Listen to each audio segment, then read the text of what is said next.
gracias, primero que nada, de parte de toda la comunidad paranormal, porque lo admiramos muchísimo, yo en lo personal. Y quiero hacerle muchas preguntas que creo que son muy importantes, de muchas dudas que con el tiempo hemos tenido acerca de muchas de las investigaciones que usted ha hecho y de su punto particular de vista de algunos de estos fenómenos. Primero que nada, muchísimas gracias, de verdad. Para servirte. A ver, quisiera empezar, de hecho, desde el principio, en la parte cuando usted se acerca, tengo entendido, a esta parte del fenómeno con Billy Edward Albert Mayer. Con el tiempo, estas evidencias que él muestra, que son pues bastante antiguas, desde 1960, 1980. 75. Bueno, 75. sí, él presenta cosas más antiguas, pero el caso concreto con los pleidianos se inició el 28 de enero de 1975. Ok. ¿Qué pasó después? ¿Por qué ese contacto con evidencia se pierde? Bueno, él dejó de tener ese contacto. Ahora dice que tiene un contacto, pues casi, ¿qué te digo? Telepático, ¿no? Prácticamente, sí. Y esa parte yo, pues, realmente no la manejo, ¿no? Yo, como periodista, necesito evidencias físicas, necesito algo que tocar, algo que investigar, necesito ver imágenes, necesito hablar con testigos, necesito escuchar sonidos. Todo eso lo presenta él entre 1975 y 1982. Y a partir de ese momento, pues él deja de fotografiar a los objetos, deja de realmente tener un contacto, ¿no? Recuerda que hubo incluso atentados en contra de su vida, ¿no? Así es. Entonces, pues él, yo creo que también estaba un poco cansado, o la tensión o la presión, no lo sé, la verdad es que no lo sé, pero pues dejó de tener ese contacto. O fueron ellos, ¿no?, que realmente decidieron que, o sea, había cumplido el objetivo, ¿no? Claro, y también para salvar su vida, ¿no? Puede ser. Quizá, o sea, te repito, las razones solamente él las sabe, pero él te dice que sigue teniendo contacto cuando tú hablas de eso, y es un contacto ya, pues supuestamente, pues prácticamente telepático, no personal, no físico, y pues esa parte yo ya no la investigué. Claro. Ahora, en el momento en el que sí estaba él teniendo estas evidencias y que usted las estudió, de hecho trajo el caso a México y todo esto, en este boom que hubo, ¿usted considera que el caso en ese momento, particularmente en ese momento, era real? Yo creo que sí. ¿A mí qué me convenció? Bueno, además de los análisis a los metales que se hicieron en la IBM, en Ginebra, en Suiza, y que determinaron que esos metales no habían sido elaborados en la Tierra, que habían sido elaborados al alto vacío.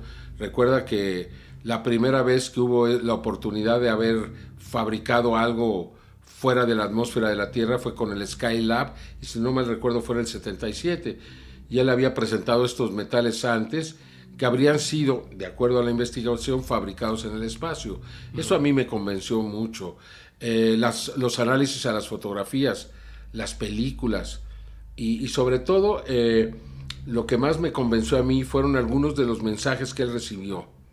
Uno que me impresionó fue de que lo recibió en el 75, de que la capa de ozono se estaba destruyendo, ¿no? De que ya había una considerable destrucción, de que el gas de bromo era uno de los responsables. Y hasta el 85 se empezaron a tener noticias de que estaba ocurriendo. Entonces, yo investigué primero el caso de Meyer, supe de esa información, y a mí me toca investigar la destrucción de la capa de ozono, y me impresionó que más de 10 años antes del primer aviso de que esto ya estaba sucediendo, él lo hubiera advertido como una de las partes más importantes de la misión de los pleidianos aquí. Entonces, eso sí, claro que me convenció. Recientemente, en el 2017-18, presentamos aquí una cápsula informativa de los supuestos mensajes que ha seguido recibiendo Meyer, y en ellos se hablaba de una posible guerra civil en los Estados Unidos. Cuando yo escuché eso dije, es absurdo, eso no creo que vaya a suceder. Y ahorita, sin que podamos decir que hay una guerra civil, la sociedad americana sí está tan dividida como que es algo que podría ocurrir en cualquier momento, ¿no? Así es. Entonces, son cosas que digo, bueno, o este señor tiene una imaginación extraordinaria, o realmente recibe información de alguien más, ¿no? Claro. De hecho, también había hablado de la pandemia. Yo vi un video, de hecho lo estuve buscando, en el que justamente usted estaba hablando de esto, de la información que había recibido Billy Mayer. No lo encontré otra vez. Debe estar, o sea, y tenemos nuestro especialista y una persona que ha investigado toda esta información, tú puedes hablar con él. Uh-huh. Y bueno, son muchas cosas alrededor del caso de Mayer que le dan credibilidad, ¿no? Ahora, hablando de esta parte de la credibilidad, es que noto mucho, por ejemplo, que eso en un principio con la gente en el podcast es gente muy joven.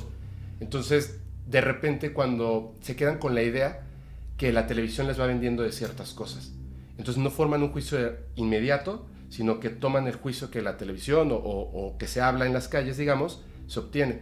Y yo los invito siempre a que utilicen el juicio personal, que piensen en las cosas, que visualicen, que entiendan las evidencias, que las estudien, que a partir de eso puedan hacer un juicio completo. Porque una persona, voy a decirlo yo, pienso que quizá Billy Mayer pierde el contacto, pero ya tiene una forma de vida. A través de esto, continúa hablando del tema. Pero hay un tema en particular que a mí me marcó muchísimo. De hecho, es uno de los temas principales del podcast, porque tuve un acceso con una persona que yo sé que es un tema difícil, pero quisiera hablar específicamente de un punto, del Dr. Jonathan Reed, que entiendo que hubo una avalancha incluso me parece que muy fuerte económicamente, para desprestigiar y luego para volver a levantar y luego desprestigiar de una manera impresionante. Pienso yo en lo particular que el evento primario es real y luego hubo una avalancha de cosas. No estoy hablando de la persona, sino del evento. Sí, no, tienes toda la razón. Yo pienso exactamente lo mismo. O sea, yo creo que el ser extraterrestre es real. Que ese evento, yo no sé si lo exageró, si así lo vivió, si esa fue la impresión. Yo no sé cómo me pondría frente a un ser extraterrestre. Claro. Esa respiración, que para muchos era falsa, etcétera. Que todo se critica en este fenómeno, ¿no? Entonces, pero varios aspectos a mí me demostraron que existía mucho de cierto en el caso. Uno de ellos fue el testimonio de Harold Chacón, un biólogo que participó con los 2 médicos que mueren de manera sospechosa y que poco antes de dar a conocer los resultados de los análisis del cuerpo de este ser, porque se tomaron muestras, se le dieron a los científicos y estos estaban, de acuerdo a Harold Chacón, a punto de darlo a conocer como una noticia extraordinaria. Yo investigué a Harold Chacón, él lo estudió en la Universidad Católica Pontificia de Puerto Rico. Hablé a la universidad a través de Daniel Muñoz, un colaborador mío, y preguntamos si tengo la grabación por ahí, donde me dicen a mí que Harold Chacón es un alumno destacado, que es un hombre que sí es un biólogo, que lo recomiendan altamente en la universidad. Eso yo te lo digo como algo cierto. Uh-huh. Él se va a Estados Unidos y en Estados Unidos tú sabes que si estudias en México no te reconocen el título. Así es. Entonces a él no tenía esposa, tenía hijo y no le reconocían como biólogo. Pues sí, estaba trabajando en una gasolinera, que es algo, pues me parece noble, honesto, honorable, pero simplemente por ese detalle quisieron desprestigiar a Harold Chacón. Pero los análisis, la entrevista, los detalles de todo lo que se encontró a mí me convenció. Este ser era auténtico, se le hizo los análisis, era un extraterrestre. En el video que graba en su casa puedes ver claramente cómo abre y cierra los ojos. Sí. No, que se podría hacer con un muñeco y que le haces aire. Y, bueno, pues es llevar las cosas al extremo. Yo creo que ese ser estaba vivo. Yo creo que esa historia de que se le escapa también es cierta. Yo creo que el ser, si tú metes a un ser que lo golpeas en la cabeza y lo metes a un lugar frío, congelado, podría salvar la vida, como ocurrió con este ser. O sea, hay muchos detalles, ¿no? ¿Qué parte no comparto ahora? Porque sí, tuve la entrevista con uno de los testigos que vio cómo se ponía el brazalete y cómo desaparecía, etcétera. Un hombre que fue Marine de los Estados Unidos, un hombre con un nivel de honestidad y credibilidad que en su momento yo consideré muy real. Sin embargo, después de que me entero, el propio Reed me confesó algunas mentiras que me había dicho, otras cosas que no pudo demostrar, pero las mentiras eran como había muerto su amigo. El amigo muere de SIDA porque era homosexual y el propio Reed me confiesa que él es también, que es bisexual y que por eso él había ocultado la muerte de su amigo con muerte de SIDA, diciendo que la policía lo había matado a golpes y etcétera, ¿no? Entonces fueron de los detalles que se descubrieron después que le quitaron credibilidad al caso, pero nunca se demostró que el caso no fuera real. Nosotros fuimos al lugar, Daniel Muñoz me ayudó, donde se vio al obelisco volando y recogimos tierra, la trajimos a México con un físico nuclear, un físico especializado, y dijo, esto tiene radioactividad. Entonces, ¿cómo puedes inventar eso? ¿Cómo puedes sembrar radioactividad en terreno para falsificar un caso? O sea, el caso tiene mucho de real. Ah, no, pero ya se demostró. La gente que digo, bueno, ¿y cómo se demostró? Exacto. Es que así es este fenómeno. Ah, ya se demostró. Ah, ya se demostró que el caso de Nueva York del helicóptero es falso. Ya se demostró. El ovni que se acerca al helicóptero. Yo tengo los correos electrónicos de esta señora Bárbara, no me acuerdo su apellido en este momento, donde ella sostuvo pues un intercambio con la televisora, donde ella les pedía dinero, donde ella estaba... y cuando la televisora no se lo da, ella se vuelve en contra y ella dice que el caso es falso. Entonces, hay muchas cosas detrás de todo lo que se dice, ¿no? Y yo creo que las personas que no investigan no tienen ningún derecho a emitir un juicio de cualquier caso. Mira, hasta ahora que el Congreso de los Estados Unidos está aceptando esta realidad, que las cosas están caminando, que verdaderamente vamos hacia el reconocimiento del fenómeno, se empieza a considerar la posibilidad de que sea cierto. Antes, cualquier caso por omisión era falso, pero cualquiera. ¿Por qué? Porque nada podía llegar a la Tierra desde otro planeta. Ahora que se considera que sí hay una tecnología ahí que no es de nuestro mundo, ahora que se está diciendo que sí pueden ser seres extraterrestres, entonces ya los científicos están tratando de explicarlo de otra forma. Antes era, todo es falso, todos los casos son falsos. Entonces yo me enfrentaba a que cualquier caso, por espectacular que fuera, por extraordinario que fuera, finalmente iba a ser considerado falso, porque no era posible.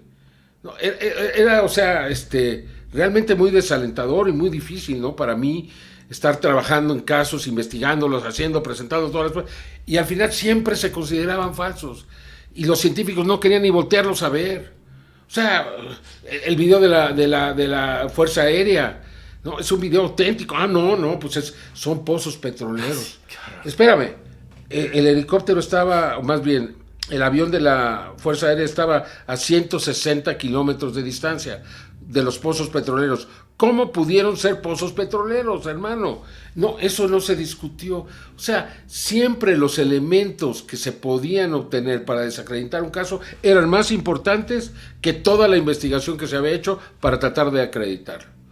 Desalentador, ¿eh? El desacreditar los casos, de hecho, esa es una de las cosas por las que en el podcast siempre defendemos este tipo de cuestiones, porque al final usted dio la cara por toda una generación, de hecho por 2 generaciones, porque yo recuerdo en aquel momento cuando yo era muy pequeño y lo veía en televisión con mi mamá, me escapaba para poder ver el programa de Nino Canún porque iba a estar usted, y empezaban a hablar de todos estos temas.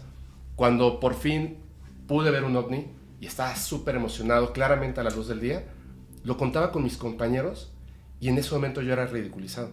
Y viví, un bullying extremo por ser el chico que siempre estaba hablando de estos fenómenos, investigándolos, leyendo, documentándome, y siempre es muy fácil señalar, es muy fácil burlarse de estas cosas, Sí. pero al final, en ese momento el más difícil, por lo menos en México, en el momento más difícil, usted siempre puso la cara. Y me parece que es incorrecto, no de la ciencia, sino de las personas de ciencia, que teniendo las evidencias, arriesgando la vida a muchísimas personas, la credibilidad y más, simplemente no volteen a ver la evidencia. Y tengo una duda al respecto, porque de hecho lo platicamos en el podcast y la gente se quedaba así impresionada. Esta persona, que voy a emitir su nombre, en Perú, ¿se comió la cucaracha? No, la arqueóloga no. Todavía no, todavía espérame, ahí viene. O sea, ya el ADN de las momias de Nazca está subido en un sitio especializado de internet y cualquier universidad especializada puede bajarlo y puede investigar el caso abiertamente. Y se van a dar cuenta, si lo hacen bien, que no hay ningún organismo, ningún espécimen en la Tierra que sea igual a las momias de Nazca. Entonces, cuando eso ocurra y se den cuenta que estamos ante algo verdaderamente extraordinario y así se reconozca, yo voy a ir con mi botellita, mi cucaracha y la mayonesa, porque dijo que ella prometió que con mayonesa. Entonces lo voy a llevar. Debería darles vergüenza, de verdad, a todos estos pseudocientíficos que han actuado de esta manera. En Perú, al tercer día, lo íbamos a conocer 2 días después, ya estaban diciendo que yo había llevado estos cuerpos a un taller en Nazca, que había cortado los dedos, el pulgar y el meñique, y se los había puesto en la parte superior y había simulado que eran, y que había pintado de blanco para simular toda la aberración que yo había hecho, ¿no? Entonces, ¿tú crees? O sea, ¿tú crees que yo podría hacer eso? ¿Y tú crees que yo tengo los conocimientos para añadir un dedo meñique a un dedo índice o a otro dedo y que pueda parecer normal? O sea, ese es el nivel de los científicos.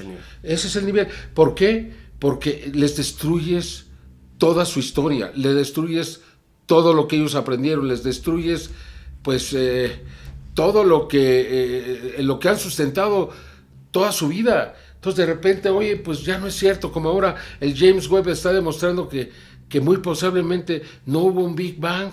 Entonces todo el mundo está así confundido, decir, bueno, ¿qué? Y ahora también hay extraterrestres, bueno, ¿qué? Entonces no sé nada, pues no sabes nada.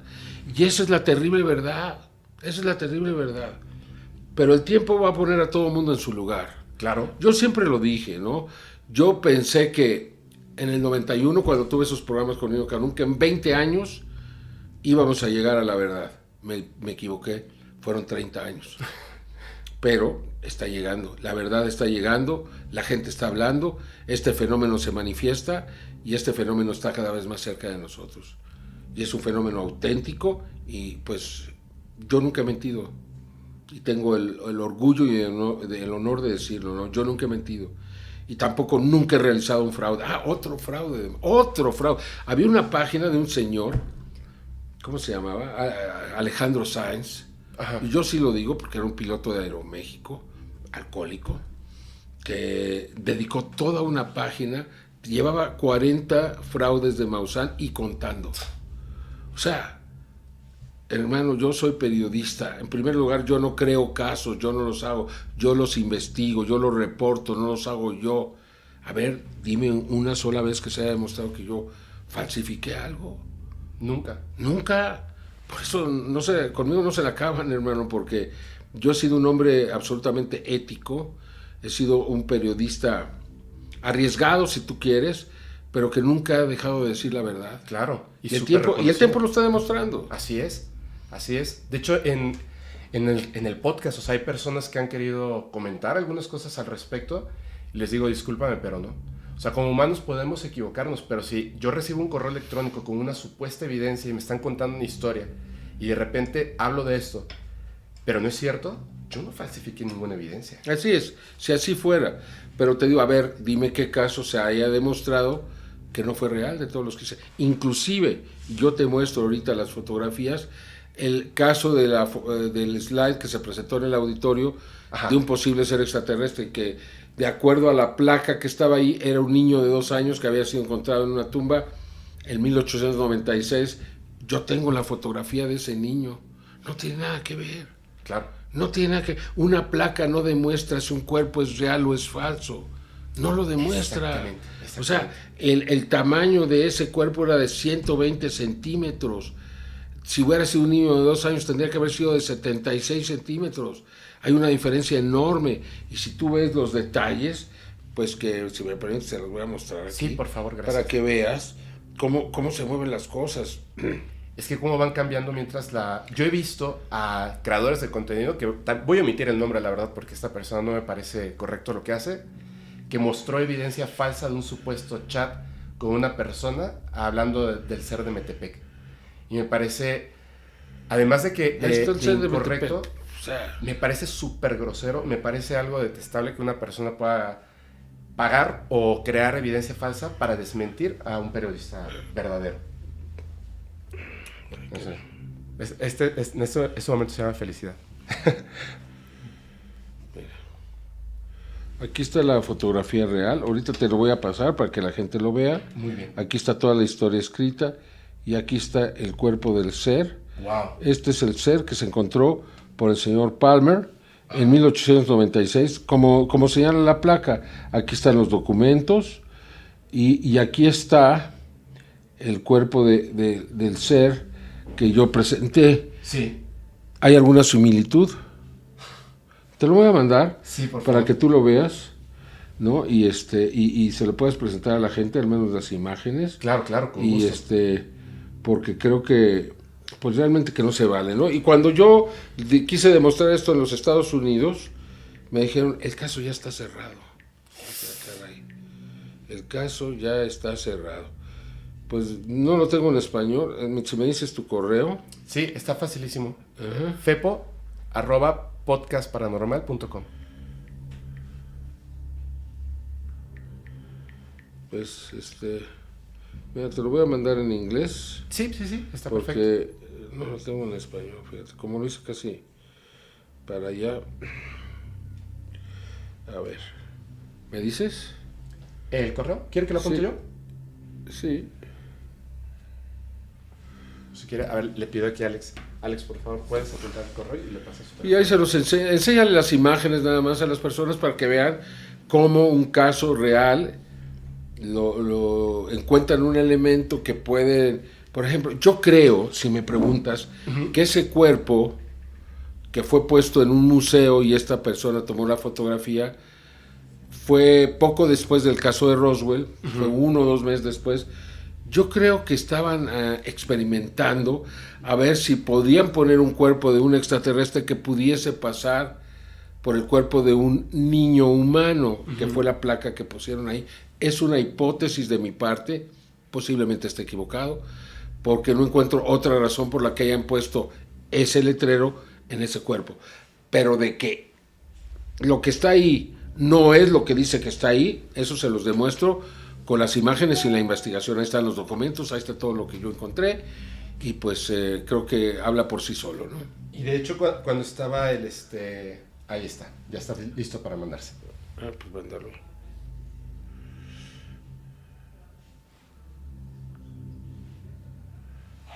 ¿Ya lo tienes? Listo, muchas gracias. De hecho, cuando se hablaba de esto de lo que pasó en Roswell y también en Aztec, hubo personas que al principio dicen que al ver los cuerpos a lo lejos, cuando ya los tenían en estas cosas, ¿no? ¿En camillas? No, cuando ya los tenían en los contenedores, cuando los vieron, de principio pensaron que eran niños, hasta que los vieron de cerca. Así es.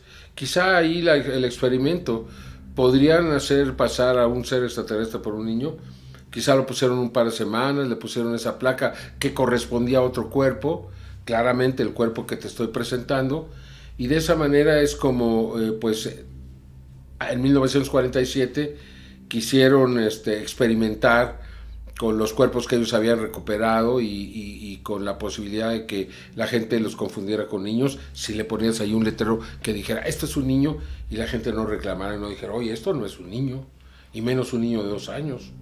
Eso es una de las cosas que me parecen súper extrañas, de cómo el público acepta las cosas. Así es. Aunque la evidencia, o sea, tienes ahí el extraterrestre, Sí, y le pones una plaquita. Cuando le hubieras puesto esto es un gato, a ver qué hubieran dicho, ¿no? Exacto. O como las muestras del material genético de las momias de Nazca, donde dicen, bueno, pero tiene un 20 y tantos % de humano. O sea, ¿eso qué? Eso no está demostrando que sean humanos. Está demostrando que no son humanos. Es de hecho lo contrario, ¿no? Pero yo ya no pierdo el tiempo con eso, ¿eh? Yo ya te lo digo, ya no me importa, y creo que pues eso está quedando atrás. Sí. Ahora que ya los pilotos, ahora que ya se está hablando abiertamente del fenómeno, todo eso está quedando atrás. Tengo una duda muy importante, porque eso es algo, a lo mejor que suena como una conspiración. ¿Usted cree que realmente, no estoy diciendo que el gobierno de los Estados Unidos, yo siempre he creído que hay personas de poder detrás de todo esto, detrás de presidentes, detrás de los países, que por alguna razón o ellos sí tienen el contacto o tienen información importante y mantienen un nivel de esclavitud mental en las personas, donde tú vas a creer en esto que yo te diga y van a mantener la información oculta que ellos deseen. ¿Usted cree que existan personas de poder que nos ocultan la verdad a plena vista? Sí, claro. Sí, claro. Aquí en México no. En México las autoridades mexicanas están muy lejos de todo esto. No tienen ni idea. Va a acabar pronto. En los Estados Unidos son unos cuantos. O sea, en 1947 se creó un grupo llamado Majestic 12. Había 6 científicos y 6 militares. Y esto ocurrió porque pues estaban viendo que se estaban estrellando estos objetos y tenía que crearse un grupo de científicos y militares que lo pudieran manejar, porque se consideró, por alguna razón, se ha especulado mucho, que no era conveniente que esta verdad saliera a la luz, que podría causar temor, que podría causar miedo, que podría causar, bueno, miedo y temor es lo mismo, que podría causar un caos social, que las bolsas cayeran, que las religiones se destruyeran. Entonces, es una de las posibilidades. Pero yo creo, una semana antes de que cayera el ovni de Roswell, Albert Einstein y Robert Oppenheimer le mandan una carta a Harry Truman, que por ahí está y creo que te la podemos proporcionar, donde hablan de, ahora que estamos teniendo contacto con seres celestes, con seres del espacio, les vamos a dar oportunidad que bajen donde ellos quieran, les vamos a dar oportunidad que tengan propiedades, les vamos a dar derechos. ¿Qué derechos les vamos a dar? ¿Qué derechos les vamos a exigir? Y creo yo que Harry Truman entró en pánico. O sea, si hace 70 años, 75, no sabían qué hacer con algo así, con las leyes, pues ahora todavía no lo sabemos, ¿no? Entonces, creo que eso detuvo cualquier posibilidad de que se revelara lo que estaba ocurriendo, la recuperación de naves, de cuerpos.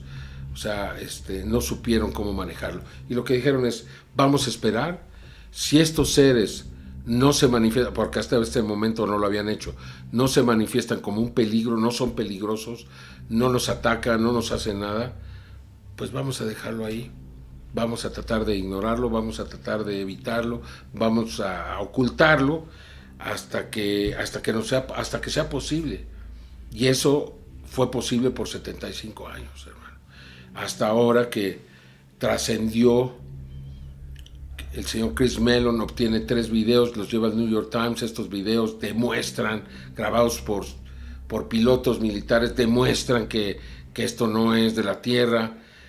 Esto hace que los congresistas reciban a los pilotos, hablen con ellos y se conmueven los congresistas de lo que escuchan, de cómo estos hombres calificados para volar, gente muy inteligente, muy capaz, hablan de tecnología que puede girar, que se puede volar a 50,000 kilómetros por hora, se puede detener en seco, puede dar vueltas de 90 grados, puede meterse al agua, puede salir del agua, puede volar muy rápido debajo del agua, etcétera. Todos esos elementos no existían en la Tierra.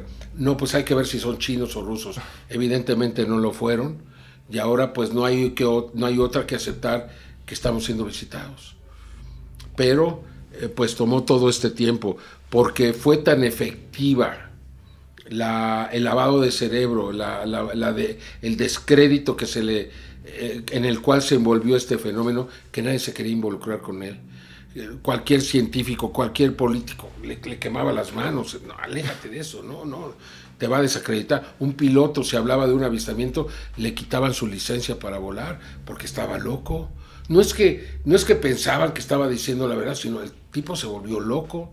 Ya está viendo naves. Pues ¿cómo lo vamos a dejar volar y llevar a 200 gentes ahí bajo su responsabilidad? Todos los pilotos decidieron hablar, veían las cosas, no, mejor no digo nada, ¿no? Hasta que se empezaron a dar las cosas. Hay 2 personajes, Luis Elizondo y Chris Mellon, que cambian la historia, que le dan un giro a esto. Y a partir de ahí, realmente estamos viviendo pues la posibilidad de que muy pronto se acepte que estamos siendo visitados. Y te voy a decir otra cosa, es lo más importante que le puede pasar a la humanidad. Es además la única posibilidad que tenemos de que evitemos las enormes crisis. Es la única posibilidad que nos permita unirnos a todos. y luchar contra el verdadero enemigo que tenemos, que es el calentamiento global. ¿No? Además de otros, la contaminación, los plásticos, etcétera, etcétera, etcétera, la sobreexplotación de los océanos. O sea, hay tantas cosas, pero el cambio climático es lo que podría destruir o podría resquebrajar a nuestra civilización. Y no en mucho tiempo, en 10 años, en 20, en 30 años. O sea, estamos viviendo tiempos verdaderamente históricos.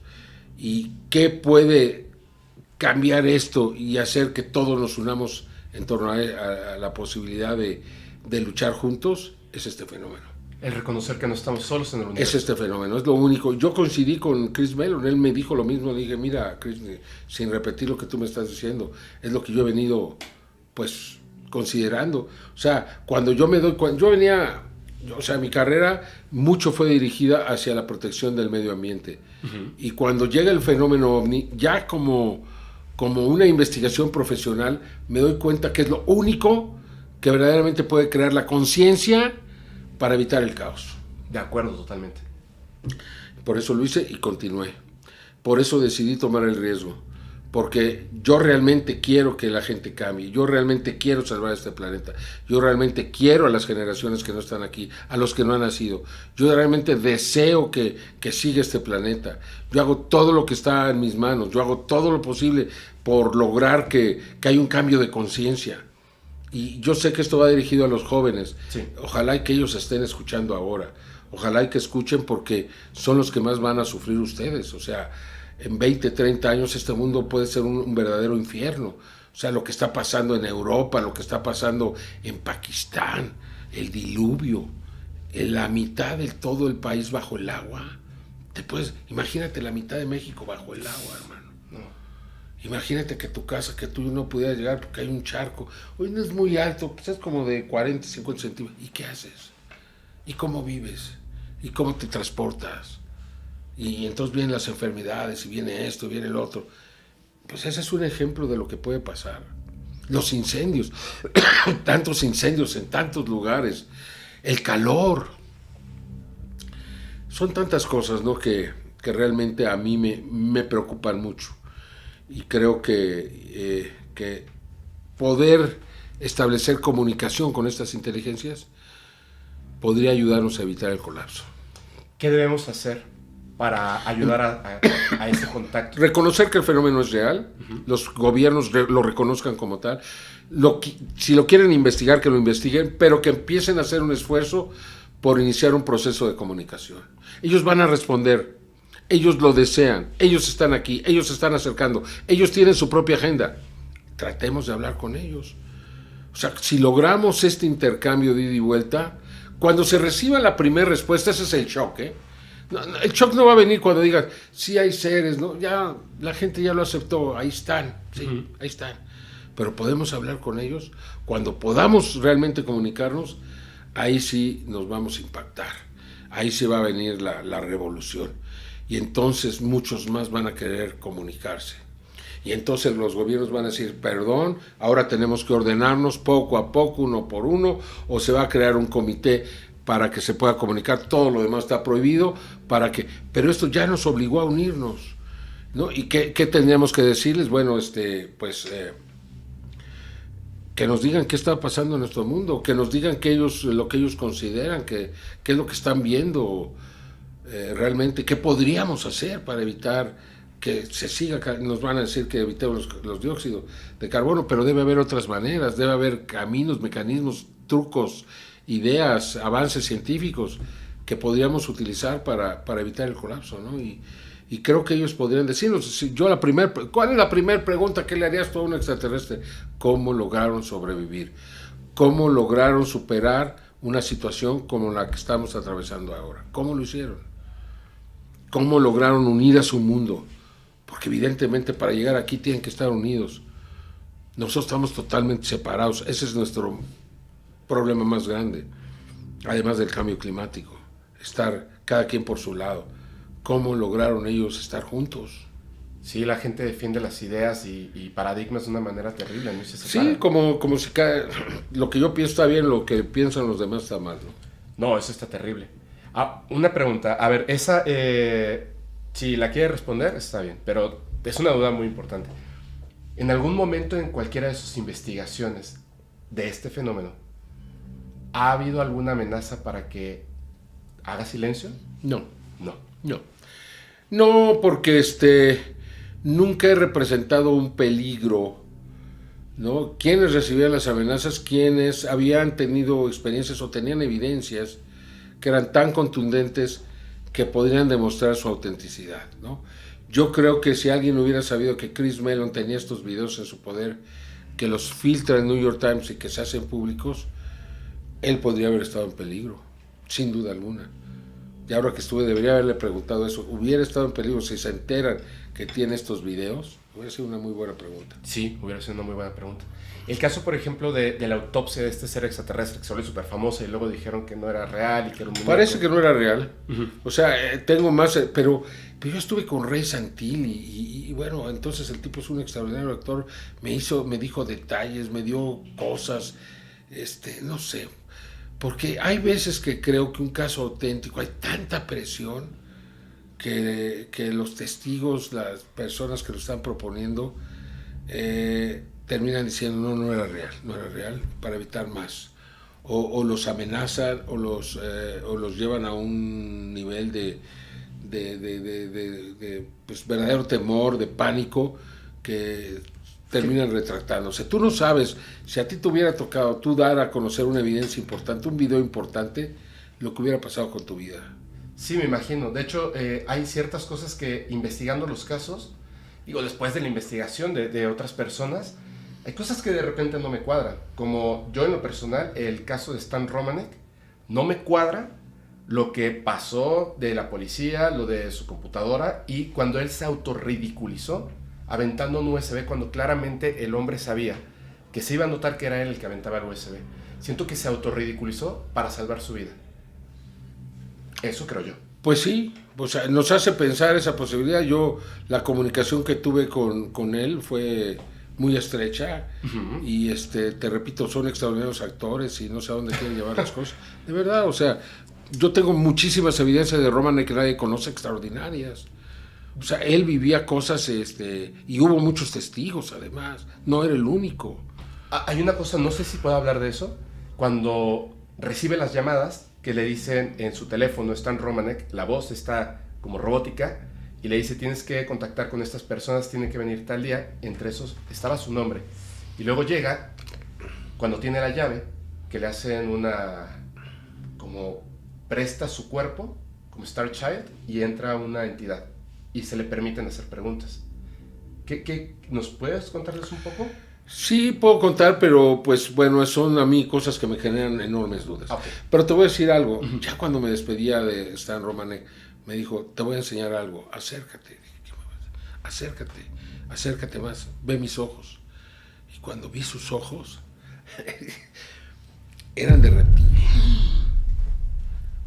reptil, te lo juro.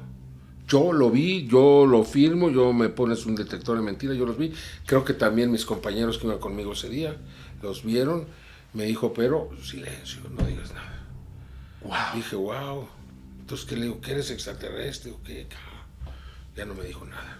¿Usted cree que hayan infiltrados? No sé, mano. No sé, nunca he visto algo así. O sea, lo que debía haber sido un punto redondo era como si fuera un gato. Ajá. Como si fuera un felino. Súper impresionante. No, pues sí, me quedé de a 6. Yo me quedé de a 6. No sé si haya sido un truco o qué, la verdad no sé. Pero sí fue impresionante. Una de las cosas que más nos da miedo a todos, en la parte es cuando choca de repente nuestras creencias religiosas con estos temas, porque es complejo, ¿no? Conocemos los temas religiosos. Yo creo que la religión está muy ligada al fenómeno. ¿Cómo? Yo creo que Jesucristo, las vírgenes, son en realidad entidades superiores. Dicen, de acuerdo a Kardashev, que hay civilización tipo 0, tipo 1, tipo 2 y tipo 3. Uh-huh.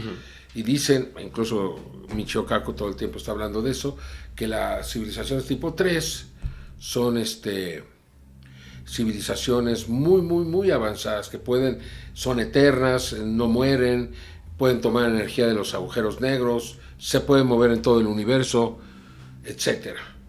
Entonces, ¿estos seres podrían tener la cualidad de revivir a una persona? Claro. ¿Podrían tener todas las cosas que vimos en Jesús? Claro. O sea, ¿realmente hay un ser ahí como nosotros arriba que es el que está viendo todo? No lo creo. O sea, ¿qué es Dios, no? ¿Qué es? Y él decía, yo soy hijo de Dios, como tú eres hijo de Dios, como tú eres hijo de Dios. O sea, todos somos hijos de Dios. Él nunca mintió, pero era un ser muy evolucionado. ¿Cuál era el papel de Jesús? Crear leyes, crear principios, ir a los planetas y crear, de alguna manera, no sé si religiones, o dejar los principios básicos para que a través del bien pudiera sobrevivir una civilización.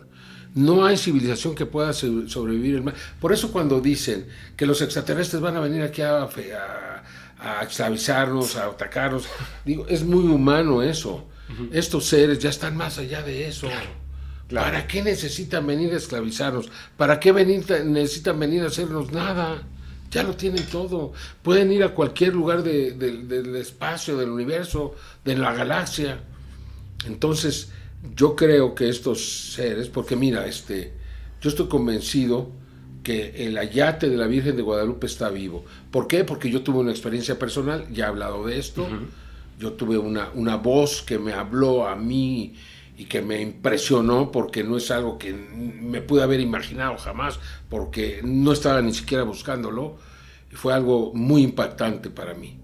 Y porque el ayate lleva casi 500 años y está allí.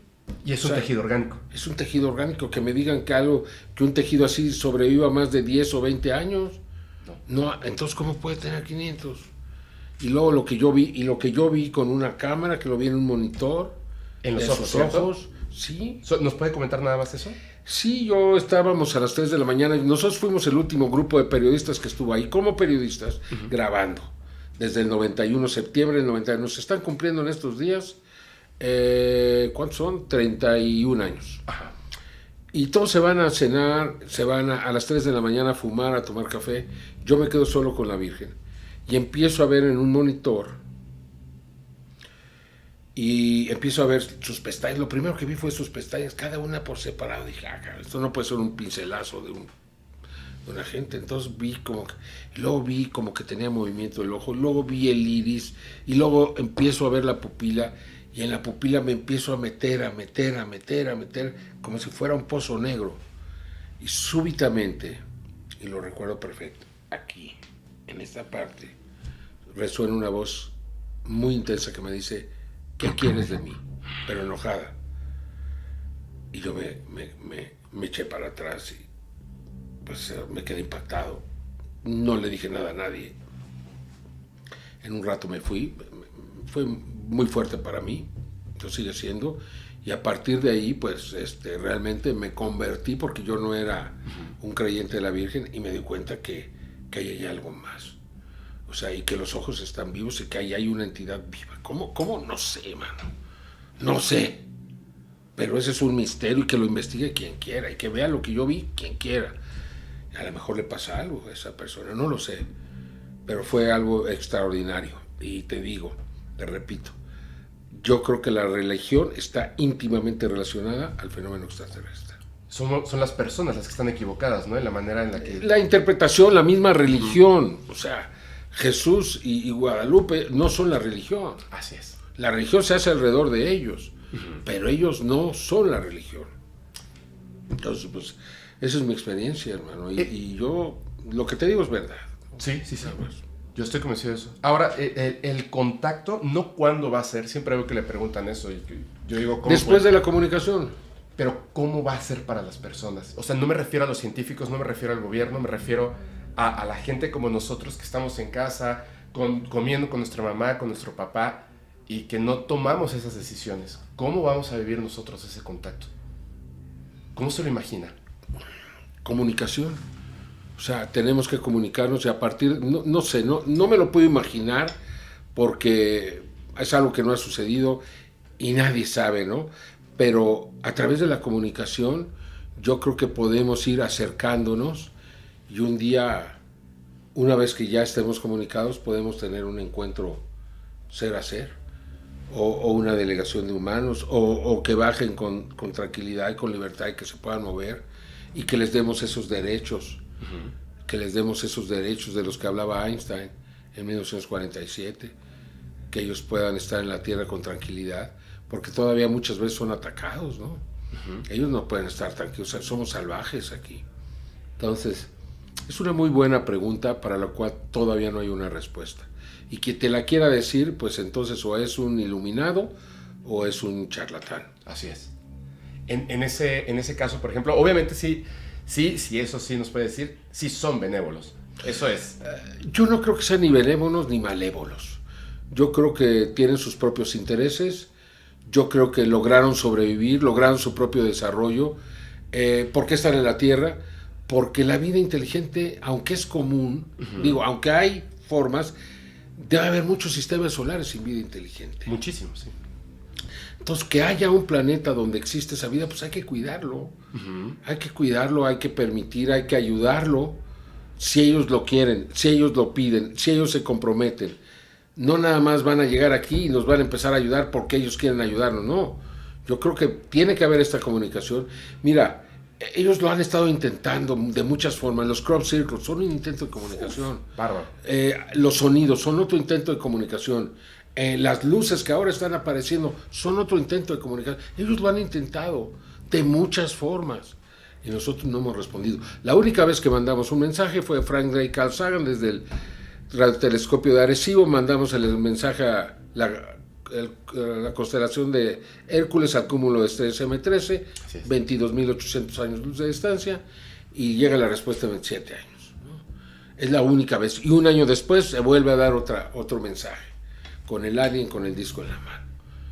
Son las únicas 2 veces que verdaderamente hubo esa comunicación, pero no la seguimos, no la ampliamos, no lo hicimos, perdimos la oportunidad. Ahora tenemos que volverlo a hacer y ver qué respuesta nos dan, y a partir de la respuesta ir armando este diálogo, y a partir de ahí poder establecer pues una posibilidad de comunicarnos, ¿no? De hecho, siento que los círculos en los campos de cultivo han sido como un poquito como la escuela, porque empezaron simples. Y era sí, como, claro, exacto. Es como esta va a ser la comunicación, y después se volvió compleja. Lo mismo está pasando con las figuras en el cielo. Así es. Y se van a hacer cada vez más complejas y más... Y va a seguir creciendo eso, porque le estamos poniendo atención. Yo siento que cada vez que le ponemos atención a algo, se incrementa. Hemos dejado de ponerle atención a los crop circles y están dejando de aparecer. Este año es el año que han aparecido menos crop circles de todos los tiempos. Y también porque se ridiculizó bastante, ¿no? Con unas formas... de una manera absurda. Duke y Dave dicen que ellos los hacen y se pueden hacer esto con las tablas. Ve la figura que hicieron. ¿Por qué no la juzgaron los medios? ¿Por qué no la compararon? ¿Por qué verdaderamente se entregaron? Porque realmente, como te decía antes, el fenómeno era falso desde el inicio mismo. Entonces, había que descubrir cómo lo hacían o cómo se generaba esto. Y eso es lo que debería de ser verdad.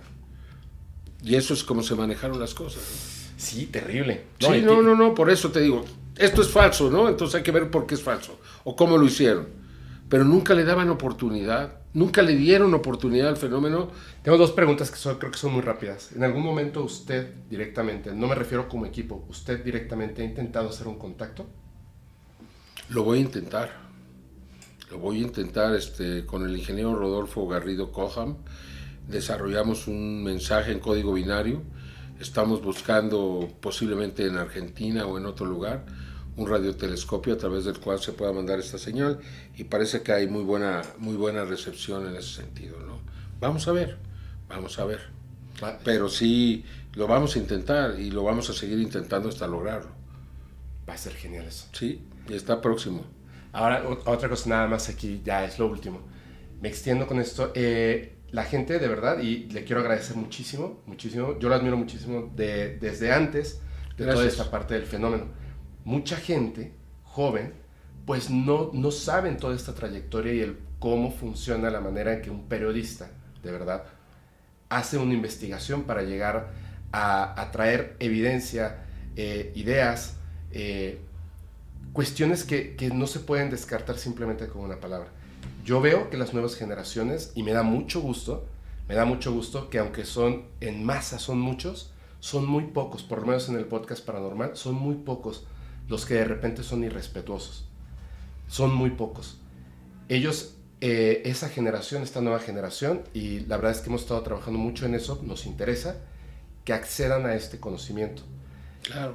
¿Qué Es lo más importante que va a pasar en sus vidas.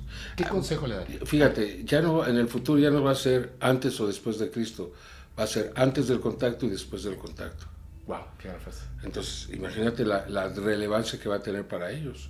Entonces, me preguntas. Sí, ¿qué consejo le daría a estas personas de 14 años que viven totalmente distinto de nosotros? Ellos están en redes sociales, todo es muy rápido, las cosas cambian, se someten a ideas de todos lados. Hay muchísimas evidencias falsas. En primer lugar, que se eduquen bien, que sean verdaderos profesionales en lo que vayan a hacer, que traten de darle sentido a sus vidas, ¿no? Que tengan un propósito, ¿no? No nada más ir navegando así, sino que realmente traten sobre todo, en este momento, pues hacer lo posible por evitar las grandes crisis que se aproximan, ¿no? Se necesita de mucho talento, de muchas personas, se necesita que se preparen, que hablen 1, 2 o 3 idiomas, que pues realmente traten de leer todo lo que puedan. Ya la gente no quiere leer. Es muy bueno porque te desarrolla las neuronas, te da mucha cultura, te da muchos principios, te hace una manera de pensar. Entonces traten de hacerlo. La lectura clásica, no les digo nada que lean en particular, que traten de ser verdaderos profesionales y que traten de ser los mejores en lo que hagan, que se esfuercen, que trabajen todos los días, que aunque tarden las cosas llegan y finalmente todo tiene su reconocimiento. Ahorita me está llegando a mí, y no te he hablado de lo que estoy haciendo en el campo de la salud porque es asombroso, lo que estamos haciendo en el campo de la salud. Más adelante, si tú quieres, te doy otra entrevista ya dirigido hacia lo que estamos haciendo para salvar a gente. Sí, estamos logrando cosas increíbles, enfermedades incurables, los estamos logrando vencer. La esclerosis, la miastenia, la artritis, las enfermedades autoinmunes, la diabetes, las enfermedades cardíacas, los cánceres. Estamos logrando avances impresionantes, ¿no? Y para mí es muy, muy, muy satisfactorio lo que estamos logrando. De hecho, ayer escuché algo, que estábamos aquí, escuché y me quedé impresionado de lo que estábamos escuchando. Me encantaría. Sí, le tomo la palabra, me encantaría. Hablemos de salud también, porque claro. Creo que es algo que a todos les interesa, porque verdaderamente pues, todos tenemos un pariente, un amigo, alguien que esté enfermo y que a lo mejor podríamos ayudar. Muy bien. Pues le agradezco muchísimo. A ti. Muchísimo. Voy a decir algo, discúlpeme, hacia la cámara, que es algo que tenemos, conseguimos la Champions. Muchas gracias, de verdad, lo respeto muchísimo, le agradezco y nos vemos para esta próxima entrevista. Nos vemos pronto. Gracias. Yo soy su amigo Fepo y les recuerdo que si quieren mandar sus historias, experiencias o evidencias, háganlo por favor al correo fepo@podcastparanormal.com. Y ahora sí, nos vamos y les recuerdo que los capítulos del podcast paranormal se disfrutan mucho mejor si los escuchas mientras conduces en una oscura y terrorífica carretera y no tienes a nadie a quien abrazar. Chao.